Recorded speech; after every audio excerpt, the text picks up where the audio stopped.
With the introduction of the Bread and Butter Invader, this is a welcome upgrade on the predecessor, the Logo.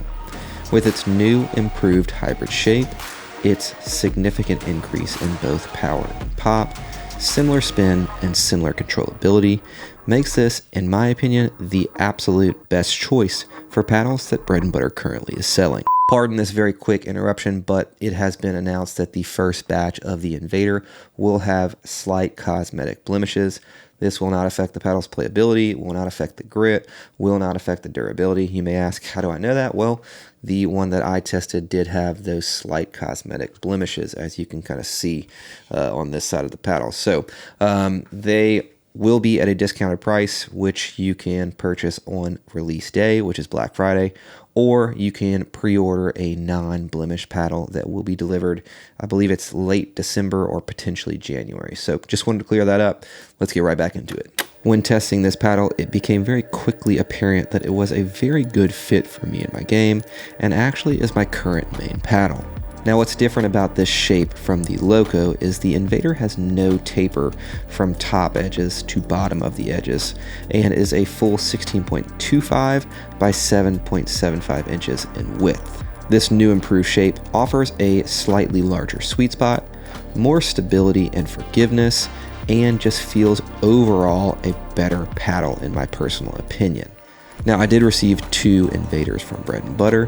One was a swing weight of 111, and the other was a swing weight of 115. Obviously, I went and chose the 111 swing weight to play with and utilize in the competitive gameplays because it has a little bit more room to modify with tungsten weight. With that being said, 111 to 115 being its swing weight range potentially is a very good range and definitely is going to be maneuverable and quick in the hands. What I really liked most about this Invader was how great the ball felt off the face. Similar to the Shogun or the J2 Ti, it has a very soft and muted feel, but with a third layer of fiberglass, it has enhanced pop and power. Now, in terms of power, it's not going to be overly powerful. It's slightly more powerful than the J2K and the J2 Ti, but it's not going to be anything that's going to blow you away, and very, very much in the middle of Gen 2 thermoform paddles. Now, in order to properly gauge where this paddle felt in terms of pop, I compared it directly against the J2K, the Bread and Butter Loco, and the Chorus Fire HX.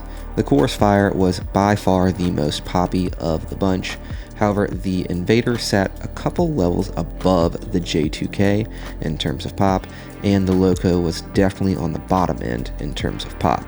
With that being said, this is obviously going to lend itself to be a little bit more aggressive at the kitchen line, but not overly powerful on the power pop scale to where it's very, very challenging to control. In terms of control, this paddle was very easy and intuitive to play with. I never had any issues with my drops, dinks, or resets when using the Invader. With its new enhanced hybrid shape, this Invader definitely has a larger sweet spot compared to most other hybrid shapes, and it sits just behind the J2 lineup from Honolulu Pickleball. Because of this, it was a very forgiving paddle to play with and only needed a little bit of perimeter weighting to really shore up the edges and expand that sweet spot to a very high level. The Invader is easily one of the more well-rounded hybrid shape paddles on the market, and what separates itself from other all-court hybrid shape paddles is its maneuverability. With this increased maneuverability, it definitely does lend itself to be a little bit more aggressive at the kitchen line and helps you in those fire fights. Now, in terms of spin, this Invader is not going to turn heads, but it definitely provides plenty of spin to put shape on the ball in all different strokes. Now, if you're a pop and power hungry player, I would say this is probably not the best choice for you, even though it does have suitable power and pop. It's just not going to be close to those Gen 3 or top tier Gen 2 paddles.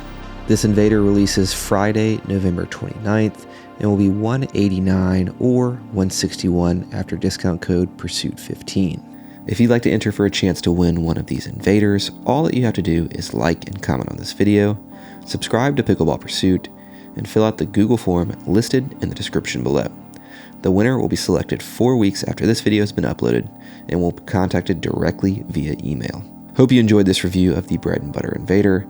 It definitely is a very top tier paddle in my personal opinion. One of the best all-quart 16mm hybrids available currently in the market, and will definitely be one I will be picking up very often.